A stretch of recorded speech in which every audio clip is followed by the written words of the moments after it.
सुप्रभात बच्चों। कक्षा 1 हिंदी में आप सभी का स्वागत है। बच्चों, कल हम पढ़ रहे थे हमारी हिंदी पाठ्य पुस्तक खुलते पंख का पाठ 17। बच्चों, पाठ 17 है मंगरू। तो बच्चों, आज हम उस पाठ को दोहराएंगे। हमने कल पाठ पढ़ लिया था, आज हम उस पाठ को दोहराएंगे, उसके बाद हम उसका अभ्यास कार्य करेंगे। तो हमारा पाठ है पाठ 17 मंगरू। तो बच्चों, इस पाठ में हमने एक बच्चे के बारे में पढ़ा, किस तरह से वह बच्चा अपनी मम्मी की बात नहीं मानता या अपनी माँ की बात नहीं मानता, और वह जब माँ की बात न मानने पर माँ उसे कहती है कि वह उसे खाना नहीं देगी, तो वह नाराज़ होकर के घर से बाहर चला जाता है और जाकर के पेड़ के नीचे बैठता है। और वहाँ बैठे जब वह वहाँ बैठा था तो दूर से उसे एक ऊँट आता दिखाई देता है, और उसके साथ एक आदमी था जो लंगड़ा करके चल रहा था। और जब आदमी इसके पास आता है, बच्चे के पास, तो उसे आग्रह करता है कि तुम मेरी मदद करो। किस तरह की मदद मांगता है वो? उसके पैर में कांटा चुभ गया था, तो उसकी मदद, उसे बच्चे की मदद चाहिए थी कांटा निकालने में। तो मंगरू उसके पैर से कांटा निकालता है, और उसके बाद उसकी माँ उसके लिए जो खाना लाती हैं वह उसके साथ मिल करके खाता है। किसके साथ खाता है? ऊँट वाले के साथ। तो बच्चों, यह थी कहानी। एक बार मैं पूरी कहानी को पढ़ के आपको सुनाऊंगी, उसके बाद हम आगे का अभ्यास करेंगे। तो यहाँ हमारा पाठ है मंगरू। इस पाठ में हम चंद्रबिंदु की मात्रा को पढ़ेंगे, और हमने पढ़ा और समझा भी। आज एक बार फिर हम उसे पढ़ेंगे। सुबह का समय था, चिड़ियाँ चहचहा रही थी, भंवरे घूं घूं करते घूम रहे थे, फूलों पर तितलियाँ मंडरा रही थी। मंगरू पेड़ के नीचे मुंह फुलाए बैठा था। माँ ने उसे कुएं से पानी लाने को कहा था, वह नहीं गया। माँ ने उसे खाना नहीं दिया, तो वह नहीं गया पानी लेने, तो माँ ने भी गुस्से में कहा कि वह उसे खाना नहीं देगी। मंगरू को सामने से एक ऊँट आता दिखाई दिया, साथ ही एक आदमी लंगड़ा रहा था। पास आकर वह आदमी बोला, मेरे पाँव में कांटा चुभ गया है, जरा मदद करो। मंगरू ने उसे संभाल कर बिठाया, उसके पाँव से कांटा निकाल दिया। तभी माँ खाना लिए मंगरू को ढूंढती वहाँ आ पहुँची। माँ को देखकर मंगरू हंस पड़ा। वह उठकर कुएं से बाल्टी भर लाया। फिर मंगरू ने ऊँट वाले के साथ बैठकर खाना खाया। तो बच्चों, यह था हमारा पाठ। इसमें हमने एक बच्चे को देखा और देखा कि वह बच्चा कितना अपनी माँ की बात भले नहीं मानता, लेकिन यह था कि वह बहुत ही अच्छे स्वभाव का बच्चा था। वह मदद करने वाला बच्चा था। उसने राह चलते आदमी की मदद की, और उस ना केवल मदद किया बल्कि उसको अपना खाना भी खिलाया। तो बच्चों, हमें इस पाठ से यह सीख मिलती है कि हमें दूसरों की मदद करनी चाहिए। तो बच्चों, यह था हमारा पाठ। अब हम करेंगे इसका अभ्यास। अभ्यास में हमारा पहला प्रश्न है प्रश्न उत्तर। तो हम करेंगे प्रश्न उत्तर। प्रश्न उत्तर में हमारे पास कल भी हमने इन प्रश्नों का विचार किया था। आज एक बार इन्हें लिख करके हम पढ़ेंगे। तो पहला प्रश्न है प्रश्न क। क में हमारे पास बच्चों है मंगरू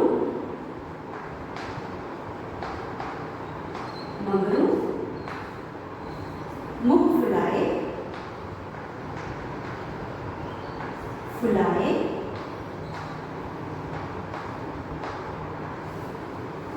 क्यों बैठा था? मंगरू मुंह फुलाए क्यों बैठा था?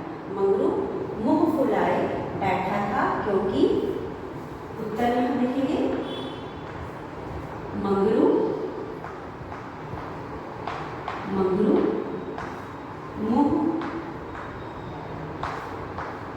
फुलाए बैठा था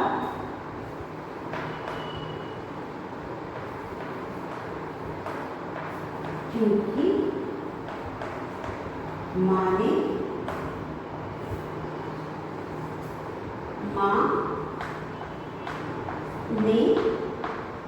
खाना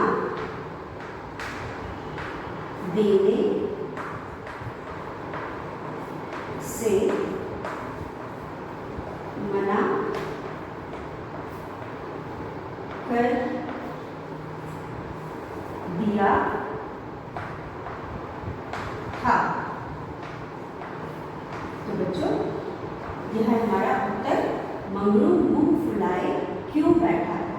मंगरू मुंह फुलाए बैठा था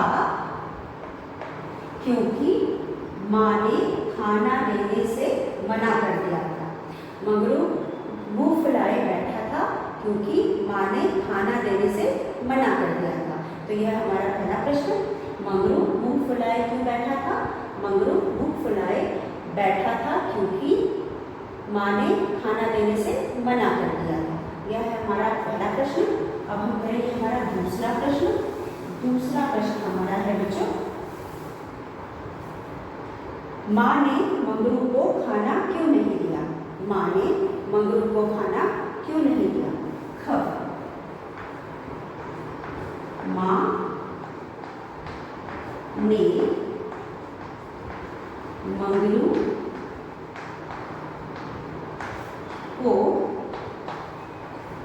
खाना क्यों नहीं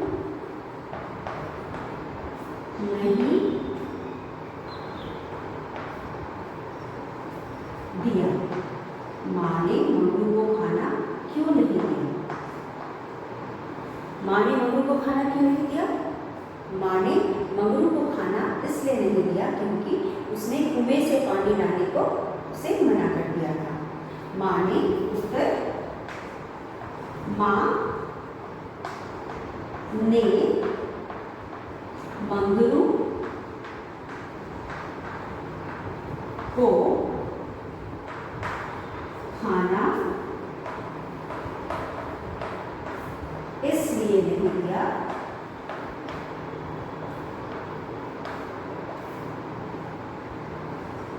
माँ ने मंगरू को खाना नहीं दिया क्योंकि नहीं दिया क्योंकि उसने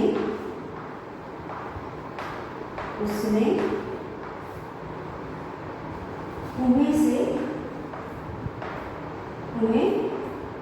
से पानी लाने से मना कर दिया।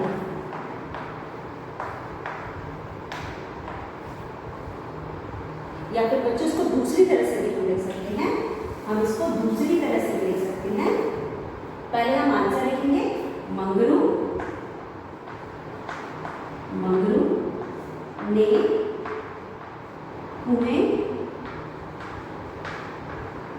से पानी,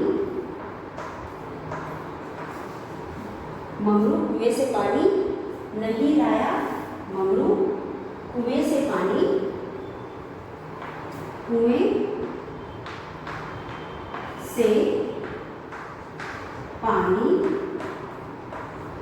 नहीं लाया। मंगरू कुएं से पानी नहीं लाया इसलिए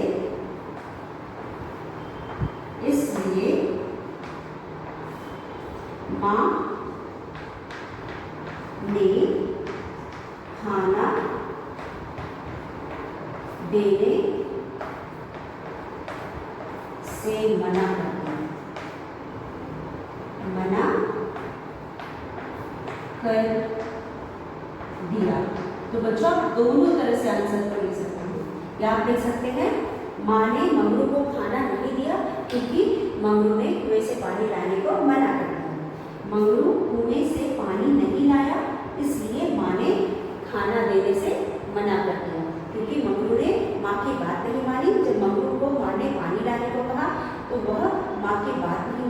इसलिए माँ ने भी उसे खाना देने से मना कर दिया। तो माँ ने मंगरू को खाना क्यों नहीं दिया? मंगरू कुएं से पानी नहीं लाया, इसलिए माँ ने खाना देने से मना कर दिया। और इसके आगे हमारा प्रश्न ग है। प्रश्न ग में बच्चों हमारे पास है, ऊंट वाले ने मंगरू से क्या कहा? ऊंट वाले ने मंगरू से ऊंट वाले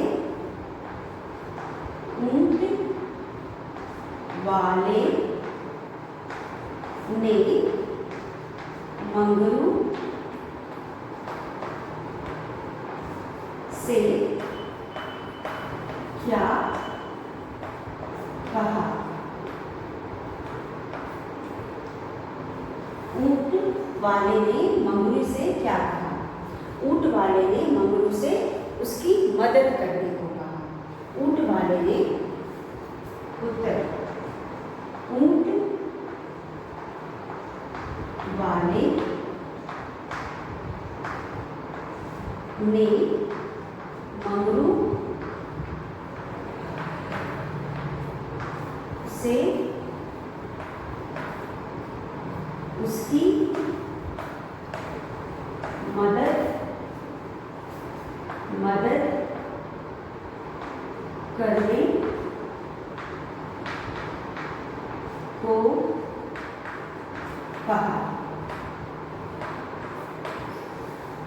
ऊंट वाले ने मंगरू से उसकी मदद करने को कहा। मंगरू ने ऊंट वाले की क्या मदद की? मंगरू ने ऊंट वाले की क्या मदद की? पहले तो ऊंट वाले ने मंगरू से क्या कहा? ऊंट वाले ने मंगरू से उसकी मदद करने को कहा। और मंगरू ने ऊंट वाले की कैसे मदद की? मंगरू ने, हमारा दूसरा उत्तर है ग है, ऊंट वाले ने मंगरू से क्या कहा? ऊंट वाले ने मंगरू से उसकी मदद करने को कहा। इसके बाद हमारा प्रश्न घ है। प्रश्न घ है, मंगरू ने ऊंट वाले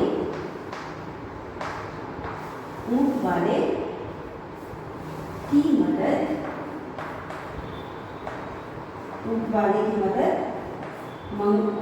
मंगरू ने ऊंट वाले की क्या मदद की? क्या मदद की? मंगरू ने ऊंट वाले की क्या मदद की? उत्तर, मंगरू ने ऊंट वाले के पैर से कांटा निकालकर उसकी मदद की। मंगरू ने ऊंट वाले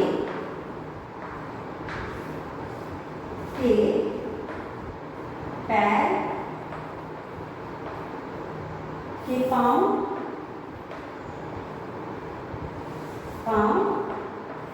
से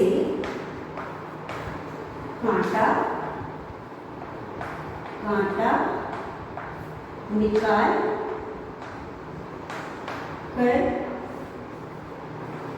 कर उसकी मदद की। मंगरू ने ऊंट वाले के पांव से कांटा निकाल कर उसकी मदद की। तो बच्चों प्रश्न ग है हमारा, घ है हमारा, मंगरू ने ऊंट वाले की क्या मदद की? मंगरू ने ऊंट वाले के पांव से कांटा निकाल कर उसकी मदद की। तो बच्चों हमारा इससे पहले वाला प्रश्न था कि ऊंट वाले ने मंगरू से क्या कहा? मंगरू ने ऊंट वाले ने मंगरू से कहा कि मेरी मदद करो। क्यों मदद करो? क्योंकि उसके पैर में कांटा लग गया था, इसलिए ऊंट वाला मंगरू से कहता है कि मेरी मदद करो। अब आगे का प्रश्न है, मंगरू ने ऊंट वाले की क्या मदद की? मंगरू ने ऊंट वाले के पांव से कांटा निकालकर उसकी मदद की। तो बच्चों यह था प्रश्न उत्तर। पहला प्रश्न था मंगरू मुंह फुलाए क्यों बैठा था। मंगरू मुंह फुलाए बैठा था क्योंकि माँ ने उसे खाना देने से मना कर दिया था। उसके बाद माँ ने मंगरू को खाना क्यों नहीं दिया। माँ ने मंगरू को खाना इसलिए नहीं दिया क्योंकि उसने कुएं से पानी लाने से मना कर दिया था। आप इस तरह से भी लिख सकते हैं या फिर आप लिख सकते हैं मंगरू ने कुएं से पानी लाने से मना कर दिया था इसलिए माँ ने खाना नहीं दिया। उसके बाद ऊंट वाले ने मंगरू से क्या मदद मांगी। ऊंट वाले ने मंगरू से क्या कहा। ऊंट वाले ने मंगरू से कहा कि मेरी मदद करो। मंगरू ने ऊंट वाले की किस तरह की मदद की। मंगरू ने ऊंट वाले की मदद उसके पांव से कांटा निकाल कर की। तो यह है हमारा प्रश्न उत्तर बच्चों। इसके बाद हमारे पास है बोल कर पढ़ो और समझो। हमारा अगला अभ्यास है बोल कर पढ़ो और समझो। इसमें हम बोल बोल करके पढ़ेंगे और समझेंगे। तो यहाँ पे हमारे पास है अभ्यास 2 बोल बोल कर बोल बोल कर पढ़ो और समझो और समझो। बोल बोल कर पढ़ो और समझो। तो यहाँ पे हमें हमारे पास है कांटा। पहला शब्द है कांटा, फिर है चाटा चाटा चाटा, फिर है आधी आधी आधी, फिर है पूछ पूछ, फिर है कहा कहा, और फिर है बाग बाग। तो बच्चों इन शब्दों को पढ़ करके आपको कैसा लगता है। काटा चाटा आधी मूंछ कहा बाग। ये शब्द कुछ अधूरे से नहीं लग रहे। जी हाँ बच्चों यह शब्द अधूरे हैं क्योंकि इनमें चंद्र बिंदु लगाने की जरूरत है। जब हम एक बार चंद्र बिंदु लगाएंगे तो यह सही होंगे, मतलब यह अधूरे हैं या अशुद्ध है। इन्हें हम कह सकते हैं यह शब्द अधूरे हैं या अशुद्ध है। अब इनमें हम क्या लगाएंगे, चंद्र बिंदु की मात्रा लगाएंगे। तो जैसा कि हम जानते हैं चंद्र बिंदु की मात्रा कैसी होती है। चंद्र बिंदु की मात्रा इस तरह से होती है। हम माथा के ऊपर या किसी भी शब्द के ऊपर इस तरह का मात्रा लगा के चंद्र बिंदु की मात्रा लगाते हैं। हम यहाँ इन शब्दों पर चंद्र बिंदु की मात्रा लगाएंगे। काटा तो यहाँ पे हो जाएगा क पे चंद्र बिंदु, टा कांटा हो जाएगा कांटा, नाक से आएगा कांटा। वैसे बढ़ेंगे कांटा कांटा, ये हो जाएगा कांटा।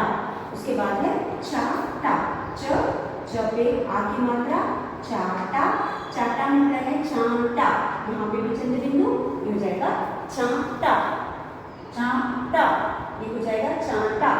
उसके बाद आधी आधी भी गलत है। यहाँ पे हम आ पे चंद्र बिंदु लगाएंगे, आ पर चंद्र बिंदु लगाएंगे और धी आधी हो जाएगा आंधी, हो जाएगा आंधी आंधी। उसके बाद पूछ पूछ भी अधूरा है या अशुद्ध है।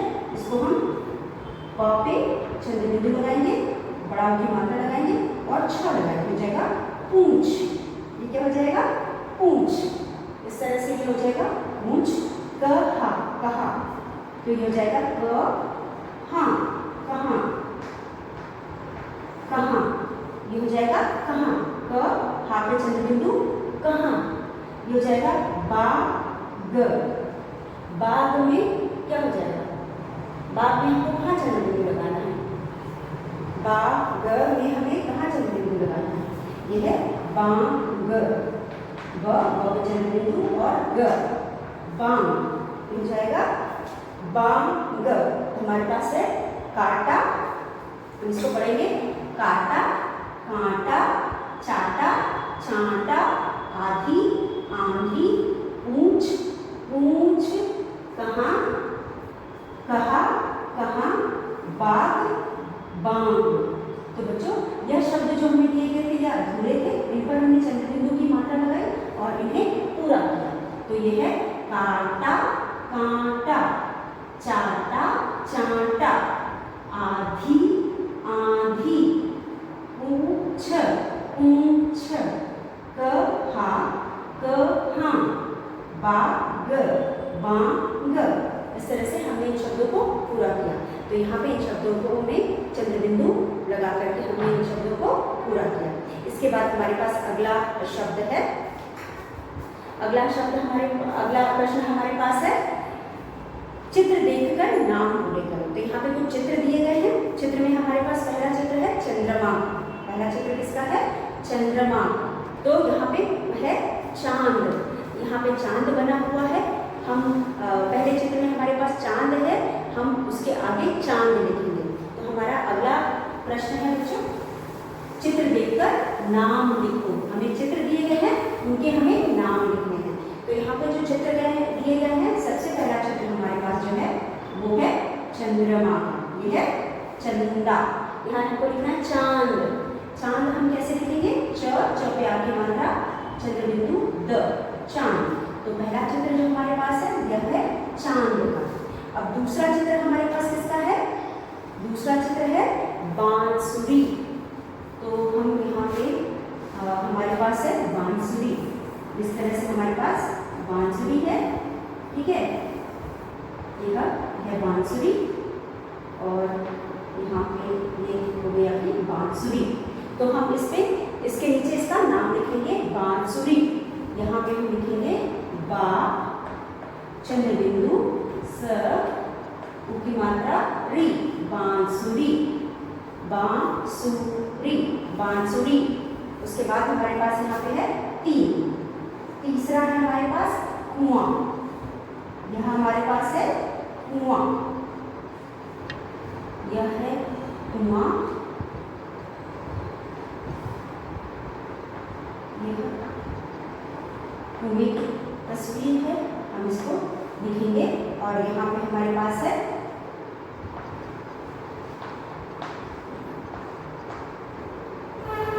ये है कुआं।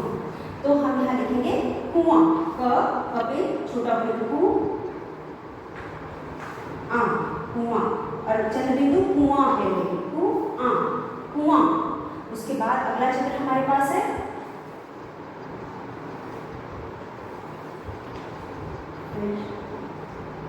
दांत कहेंगे। और ये है हमारे पास ये है।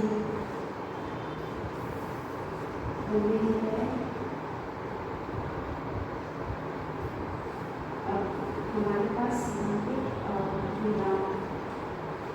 तो ये हमारे पास है दांत। ये क्या है? ये है हमारे पास दांत, दांत, दांत। ये हो गया दांत। उसके बाद हमारे पास है बच्चों टांगा। यहाँ पे चौथे में हमारे पास टांगे का चित्र है। हमारे पास यहाँ पे टांगे का चित्र है, ठीक है। तो यहाँ घोड़ा है, ठीक है, बड़ा सा भैया है, फिर यहाँ पे घोड़ा है, कुछ ऐसा ही चित्र है। तो ये है टांगा, टांगा। टांगा किसको, कौन खींचता है टांगे को? टांगे को घोड़ा खींचता है, टांगा। उसके बाद यहाँ पे हमारे पास है भंवरा। यहाँ पे हमारे पास है भंवरा।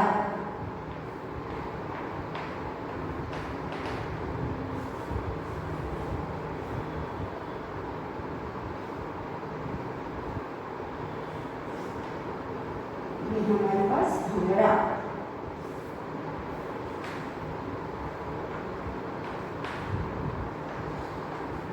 ये है भंवरा।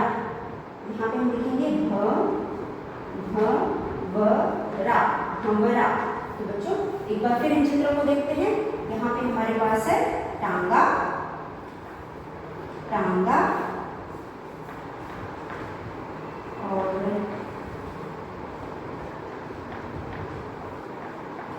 यह टांगा। यहाँ लिखेंगे चांद, चा पे आत्म मात्रा चा, चंद्र बिंदु द, चांद, ब पे आत्म मात्रा बा, चंद्र बिंदु सूरी, बांसुरी।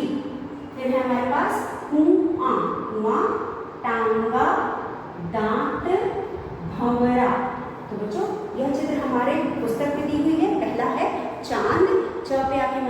चंद्रबिंदु द चांद, ब पे आके मात्रा बा, चंद्रबिंदु सूरी बांसुरी, क पे उ की मात्रा कु आ कुआं, द पे आके मात्रा आ चंद्रबिंदु और त दांत, फिर ट पे आके मात्रा टांग टांग, भ पे चंद्रबिंदु व रा भंवरा।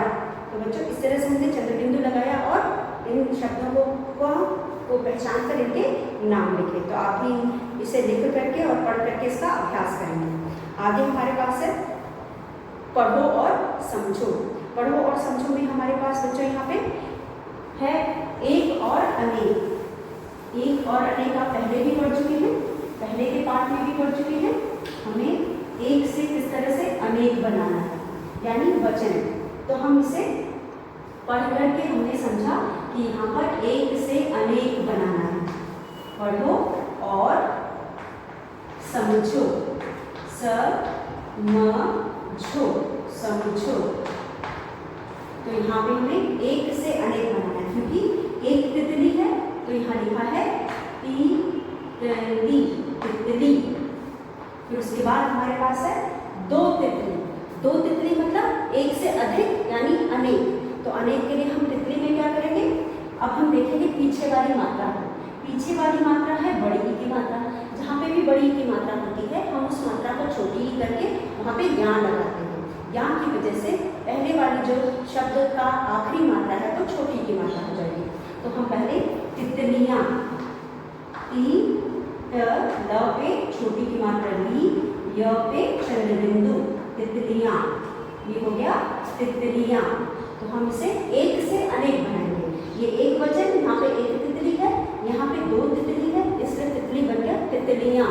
तो हम एक से अनेक बनाने के लिए जहाँ पर बड़ी की मात्रा रहती है उस शब्द को या लगा करके हम एक से अनेक बनाते हैं। तो हमने यहाँ पर भी आखिरी शब्द ल पे बड़ी की मात्रा थी, या लगा करके इसको तितलियाँ बनाया और ल की मात्रा को छोटी की मात्रा बना दी। उसके बाद दूसरा शब्द हमारे पास है मछली, म छ ली, मछली, मछली। तो मछली को हम बहुवचन कैसे बनाएंगे, यहाँ पे अनेक कैसे बनाएंगे, यहाँ पर भी दो मछली है तो एक से अनेक, यहाँ पर भी बड़ी की मात्रा है आखिर में, तो फिर हम यहाँ पे बड़ी की मात्रा के साथ लगाएंगे या, और ल की मात्रा छोटी की मात्रा हो जाएगी, हो जाएगा म छ ली या, मछलियाँ।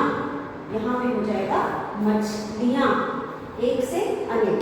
उसके बाद हमारे पास है बकरी, एक बकरी फिर दो बकरी। एक बकरी को दो बकरियां बनाना है, एक को अनेक बनाना है, तो यहाँ पे हम लिखेंगे ब क र पे बड़ी की मात्रा री, बकरी। तो ये है ब क र पे छोटी की मात्रा री या। क्यों क्या मात्रा छोटी होगी, क्योंकि हमको पीछे या लगाना है। तो ये हो गया बकरियां। उसके बाद अगला है हमारे पास अंगूठी, अ पे चंद्रबिंदु, ग पे बड़े की मात्रा, ठ पे बड़े की मात्रा, अंगूठी।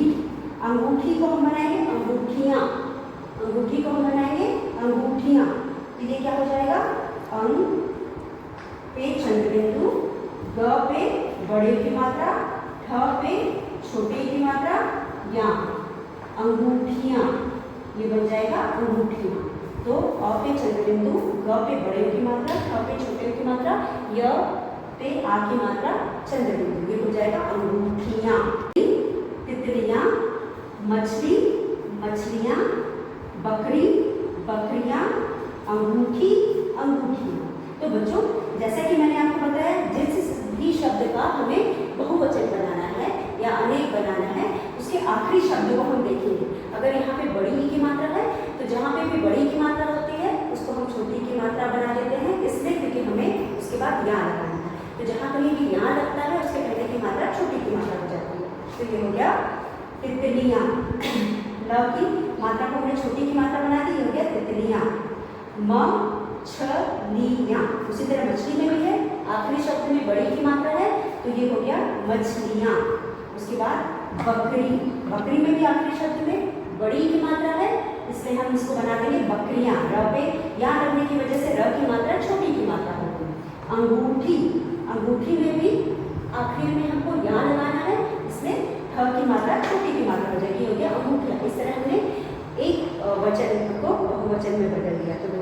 मुझे उम्मीद है कि जो भी आज हमने पढ़ा आपको समझ में आया होगा। आप इसको फिर से एक बार लिख करके और पढ़ करके दोहराएंगे और फिर हम आपसे अगले वीडियो में मिलेंगे। तब तक के लिए धन्यवाद।